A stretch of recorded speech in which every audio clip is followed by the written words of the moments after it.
Livro Ouse Pedir Mais, capítulo 22. Reinventando nossa forma de fazer a igreja. Reconheça o falso reavivamento. Nas antigas fábulas de Esopo, encontramos a história de um lobo faminto que buscava um cordeiro para jantar. Vez após vez, esse lobo se aproximava de um rebanho que era reconhecido e afugentado. Desanimado, perturbado e cada vez mais faminto, ele finalmente pensou em um plano muito brilhante. Tirando o tapete de pele de cordeiro da tia loba do chão, enrolou-se nele e começou o seu caminho.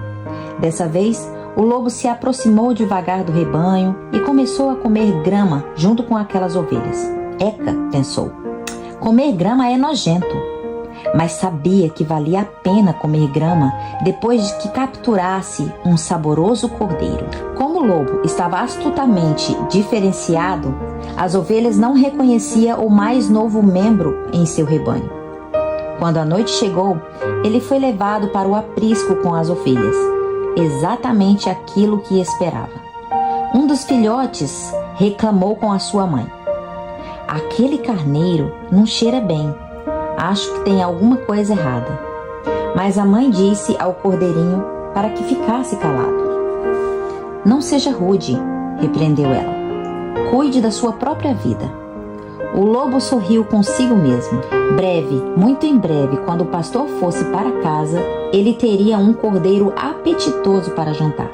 No entanto, o lobo teria uma grande surpresa, pois foi naquela noite que o pastor resolveu que também queria jantar um cordeiro. E identificando o que parecia ser o maior cordeiro do rebanho, o pastor tirou exatamente o lobo do aprisco. Podemos até dar risada da reviravolta dessa história, mas na verdade essa fábula não é cômica. O apóstolo Paulo escreveu aos líderes da igreja de Éfeso: "Atendei por vós e por todos o rebanho sobre qual o Espírito Santo vos constituiu bispos, para pastoreardes a igreja de Deus, a qual ele comprou com o seu próprio sangue. Eu sei que depois de minha partida entre vós penetrarão lobos vorazes, que não pouparão o rebanho." Atos 20, 28 e 29. Cristo advertiu: "Acautelai-vos dos falsos profetas, que se vos apresentam disfarçados em ovelha, mas por dentro são lobos roubadores." Mateus 7,15. O tipo de profeta aqui descrito professa ser cristão. É óbvio que eles têm uma forma de piedade e parecem estar trabalhando pelo bem das almas. Mas suas doutrinas, além de levar o pouco à complacência e a fazer concessões espirituais, também os conduzem para longe da verdade.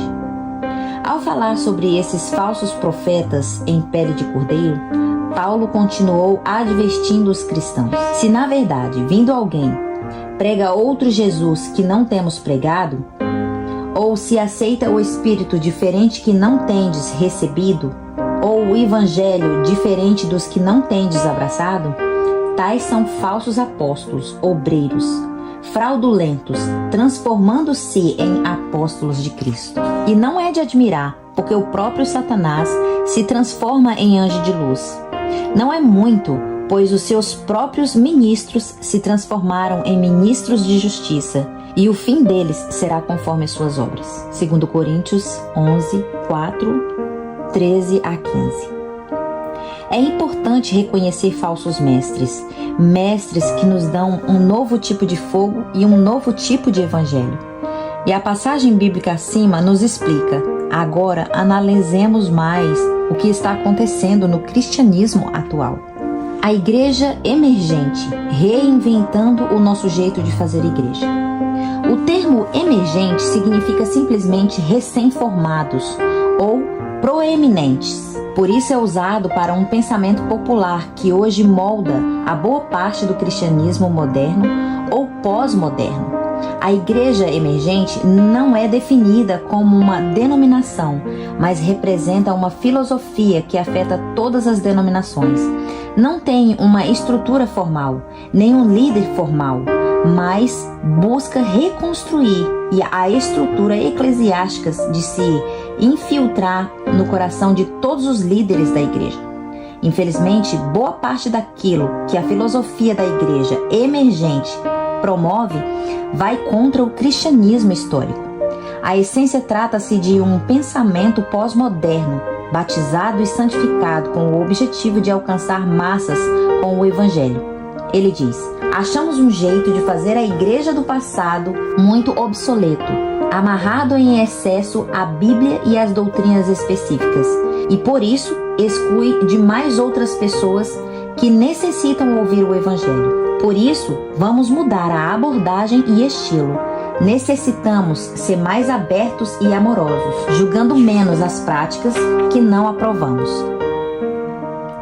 Devemos nos misturar mais às pessoas, assim como Jesus fazia. Embora a revolução radical, que tenta mudar a nossa forma de fazer igreja e adaptar a religião para o século XXI, possa parecer inofensiva e nobre, a igreja emergente está baseada no fundamento falho e instável de que qualquer coisa é suficiente. Você está bem?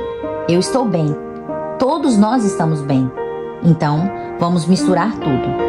Esse evangelho é fogo aceso por seres humanos, promovido pela igreja emergente. Está atraindo milhões. Muitos não têm limites. Não há, mas pode. E não pode bem definido, preto no branco. Tudo se resume ao amor e à aceitação. Embora certamente seja necessário haver um calor humano e o amor dentro de nossas paredes, o problema é que tudo agora ficou cinza. O que Deus realmente pensa ou diz não importa mais. Nós nos tornamos centro de tudo. É claro que esse fundamento é extremamente perigoso, pois os cristãos pentecostes que creiam na Bíblia como nós, é perigoso porque essa colaboração entre os diferentes fés leva ao relativismo. Nenhuma verdade ou base bíblica absoluta, conforme debatemos anteriormente. Universalismo, a crença de que todos os seres humanos serão salvos a despeito de suas crenças e de seu estilo de vida. Sincretismo, a união total entre todas as fés, mesmo entre aquelas que parecem contraditórias.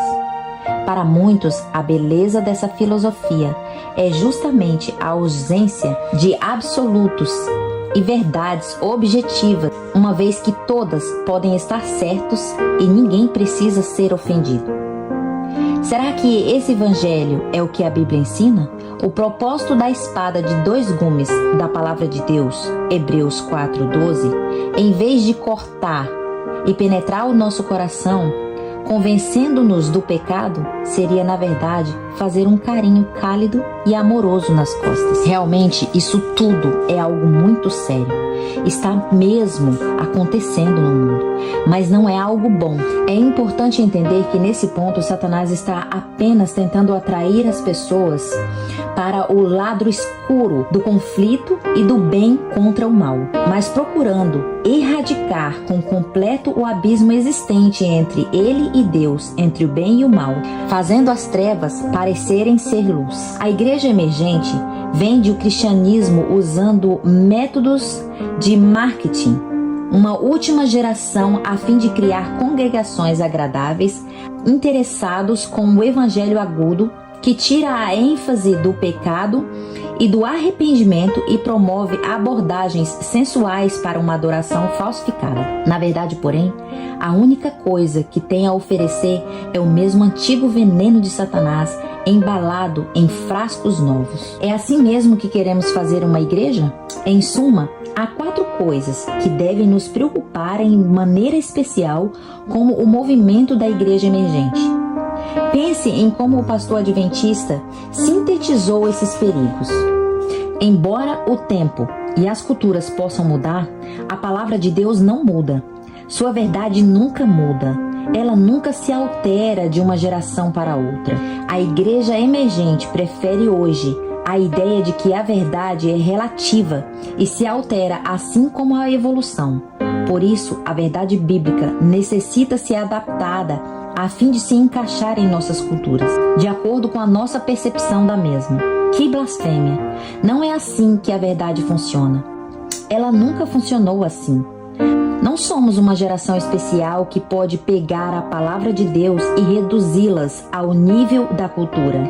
É a cultura que precisa ser moldada e levada mais uma vez à verdade transformadora da palavra de Deus. Corremos o constante risco de nos afastar da simplicidade do Evangelho, escreveu Ellen White, e ela continua: muitos sentem o intenso desejo de chamar a atenção do mundo como algo original, que leva as pessoas ao estado de êxtase espiritual, mudando a presente ordem da experiência. Sem dúvida, existe grande necessidade de mudar a presente ordem da experiência, pois a santa verdade presente não é entendida como deveria ser, mas a mudança da qual necessitamos é de coração e só pode ser obtida por meio de busca individual de Deus, implorando por sua bênção, suplicando por seu poder na nossa vida, orando com fervor para que a sua graça seja derramada sobre nós e para que o nosso caráter seja transformado. É dessa mudança que nós precisamos hoje. É para alcançar essa experiência que devemos dedicar energia perseverante e manifestar fervor manifesto de todo o nosso coração.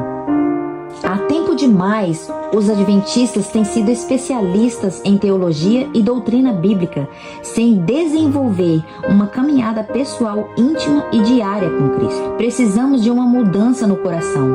Necessitamos de uma experiência autêntica e real no nosso coração. Não de uma mera pretensão para proteger a nossa reputação respeitável. A mudança de coração da qual necessitamos ocorrerá ao cavarmos mais fundo a palavra de Deus e por meio de uma entrega maior do coração aos desejos e a ordens de Deus. A inspiração nos diz: os obreiros de Deus devem obter uma experiência muito mais profunda. Se entregarem tudo a Deus, Ele atuará poderosamente por eles. Quando os servos de Deus, com o zelo consagrado, cooperarem com os instrumentos divinos, o estudo de coisas que existem neste mundo será mudado, e logo a terra receberá o seu rei com alegria. Então, os que forem sábios resplandecerão como o fulgor do firmamento, e os que muitos conduzirem à justiça são como estrelas, sempre e eternamente. Deuteronômio 12, 3. Na década de 1960, era comum dizer: se você se sente bem, então faça.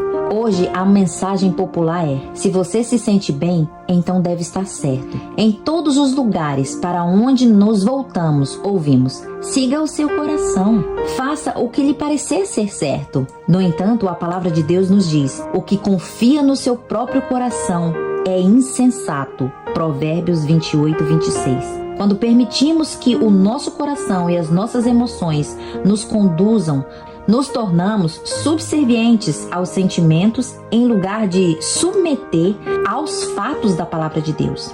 Em vez de cultivar um espírito de entrega, somos incentivados a desenvolver um espírito de egoísmo. Esse é o caminho a seguir se queremos estar prontos para encontrar Jesus? Creio que a resposta é óbvia, contanto que estudemos a Bíblia. Enquanto prosseguimos, devemos evitar os perigos e os movimentos pós-modernos de uma igreja emergente e, ao procurar reconhecer as diferentes formas de reavivamento falsificado que assola o cristianismo hoje, ousemos pedir mais. Não mais sentimentos de sensação confortantes, não diálogos infinitos, sem respostas e perguntas, mas sabedoria para discernir a verdade e permanecer fundamentadas na palavra de Deus. Somente firmados na verdade e nas Escrituras é que seremos transformados, e a transformação verdadeira só vem por meio do derramamento do Espírito Santo.